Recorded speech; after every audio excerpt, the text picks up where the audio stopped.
আগামী ৩৬শে জুলাই এই শাহবাগ থেকে সচিবালয় ঘেরাও করার জন্য মার্চ ফর বাংলাদেশ কর্মসূচি ঘোষণা করছি। ১৪৪ ধারা তো দূরের কথা, ২৮৮ ধারা ঘোষণা করলেও পিটাইয়া দাঁত ফালাই দেব। সরকার হাতে পায়ে ধরে বলেছে আজকে যেন কিছু ঘেরাও না করি।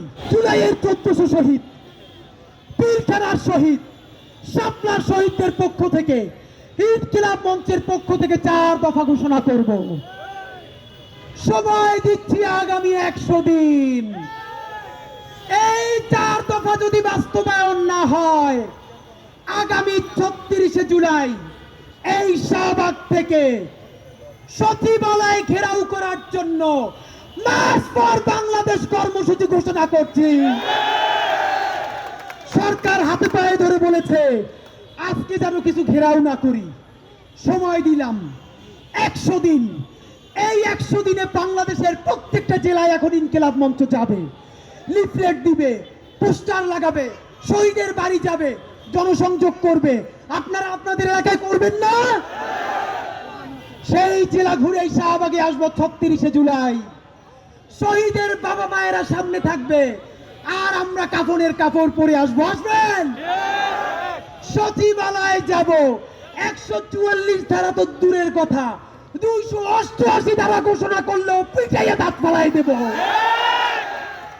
আমার ভাইদের রক্তের মধ্য দিয়া দিল্লির সাথে মিটিং কইরা কি করতে চাও? আমরা বেঁচে থাকতে হইতে দিব না।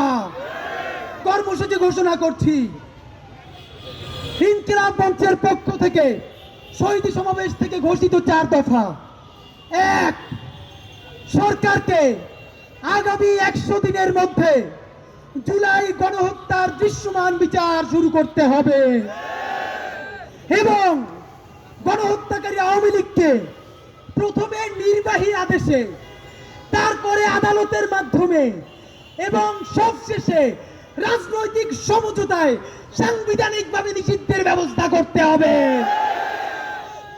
২, শাপলা গণহত্যার রাষ্ট্রীয় স্বীকৃতি দিয়ে জাতিসংঘের সহায়তায় তদন্ত কমিটি গঠন করতে হবে এবং শহীদদের তালিকা প্রকাশ করে অবিলম্বে শাপলা গণহত্যার বিচার শুরু করতে হবে। নাম্বার ৩, পিলখানা নিয়ে কমিশন হয়েছে। আমরা জানি না সেই কমিশনের রিপোর্ট সরকার প্রকাশ করবে কিনা। সুতরাং পিলখানা হত্যাকাণ্ড নিয়ে গঠিত কমিশনের পূর্ণাঙ্গ প্রতিবেদন জনসম্মুখে প্রকাশ করতে হবে।